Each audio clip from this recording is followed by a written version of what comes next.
বিসমিল্লাহির রহমানির রহিম। BCS preliminary test 2023 সালের 166 নম্বর প্রশ্নটা আমরা এখন সলভ করব। প্রশ্নটা হয়েছে 20 মিনিট থেকে। দেওয়া রয়েছে p + q = 5 এবং p - q = 3। তাহলে p² + q² এর মান কত? এটা আমরা দুইটা পদ্ধতিতে করব। দেখেন, প্রথম ক্ষেত্রে আমরা যেটা করব সেটা হচ্ছে যে আমরা জানি 2 p² + q² কত? p + q²। তাহলে এখান থেকে আমরা যেটা লিখতে পারি, p + q এর মান কত? 5 প্লাস এটার মান কত? 3। তাহলে এখান থেকে আমরা পাবো হচ্ছে 25 এবং এখান থেকে পাবো হচ্ছে আমরা 3 স্কয়ার করলে পাবো 9। তাহলে 25 আর এখানে আছে আমাদের 9। তাহলে কত হবে? 25 আর 9 যদি যোগ করি 34।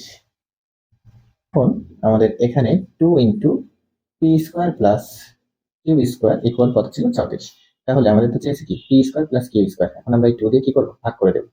তাহলে p² + q² সমান 34 ভাগ 2। তাহলে আমাদের কত হবে?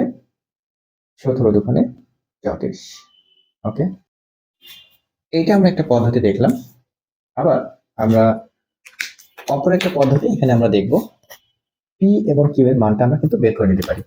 তাহলে দেখেন, এটা যদি আমাদের সমীকরণ 1 ধরি আর p - q এখানে আমরা পাশাপাশি তুলব। আমাদের সময় কম লাগে যাতে আমরা প্রশ্নে এভাবে আমরা কি করব? দেব। আমরা প্রশ্নে কিন্তু সমীকরণ 1 2 ব্যবহার করব না। এখানে আমরা কি করব? যে যোগ করব। তাহলে সমীকরণ 1 এবং 2 যোগ করব। সমীকরণ 1 এবং 2 যদি যোগ করি তাহলে আমরা পাবো কত? দেখেন, p এবং p যোগ করলে পরে আমাদের হবে হচ্ছে 2p এবং প্লাস q এবং মাইনাস q এটা থাকে না। তাহলে আমাদের এখানে যোগ করলে হবে কত? 5 আর 3 যোগ করলে হবে আমাদের হচ্ছে 8। তাহলে p সমান হবে 8/2। তাহলে আমাদের হবে হচ্ছে গিয়ে 4। দেখেন, p + q = আমাদের 5 লেখা রয়েছে। তাহলে q সমান কত হবে? 5 - p। তাহলে এই 5 আর p এর মান কত আছে আমাদের? 4 বের হলো। এই যে কেবলই বের করলাম 4। তাহলে কত হবে আমাদের? q এর মান 1।